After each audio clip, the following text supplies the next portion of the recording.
مولانا فضل الرحمان کی حکومت سے رابطے بحال۔ صدر آصف علی زرداری کے اسلام آباد میں مولانا فضل الرحمان کی رہائش گاہ آمد۔ ملاقات میں وفاقی وزیر داخلہ محسن نقوی بھی موجود تھے۔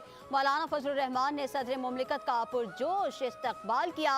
ملاقات میں ملک کی موجودہ سیاسی صورتحال سمیت مختلف امور پر تبادلہ خیال۔ گزشتہ روز پی ٹی آئی وفد نے بھی مولانا فضل الرحمان سے ملاقات کی تھی۔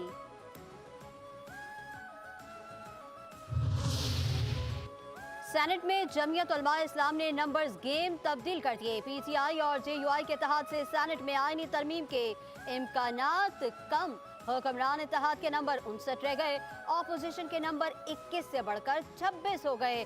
آئینی ترمیم کے لیے سینٹ میں 64 ارکان کی حمایت درکار ہوگی۔ قومی اسمبلی اور سینٹ میں جے یو آئی اور پی ٹی آئی کی کمیٹیاں تشکیل۔ سندھ حکومت کا ای وی ٹیکسی سروس شروع کرنے کا اعلان۔ سینئر وزیر شرجیل انعام میمن کا ملیر میں بی آر ٹی بس کے نئے روٹ کا دورہ۔ کہتے ہیں ای وی ایس بسوں سے شہریوں کو سہولت ہوگی۔ کراچی کو بچائیں تاکہ پاکستان کو بچایا جا سکے۔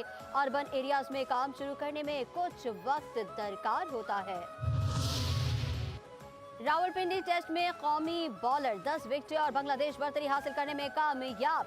مہمان ٹیم 565 رنز بنا کر آؤٹ۔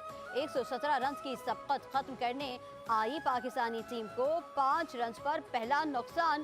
چوتھے روز کے کھیل کے اختتام تک 1 وکٹ گنوا کر 23 رنز بنا لیے۔ 2 میچوں کی سیریز کا پہلا ٹیسٹ ڈرا ہونا یقینی۔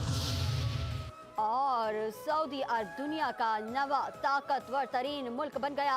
امریکی میگزین نے 10 طاقتور ترین ممالک کی فہرست جاری کر دی، جس میں امریکہ پہلے، چین دوسرے، روس تیسرے نمبر پر موجود۔ فوربس نے متحدہ عرب امارات کو دنیا کا 10واں طاقتور ترین ملک قرار دے دیا۔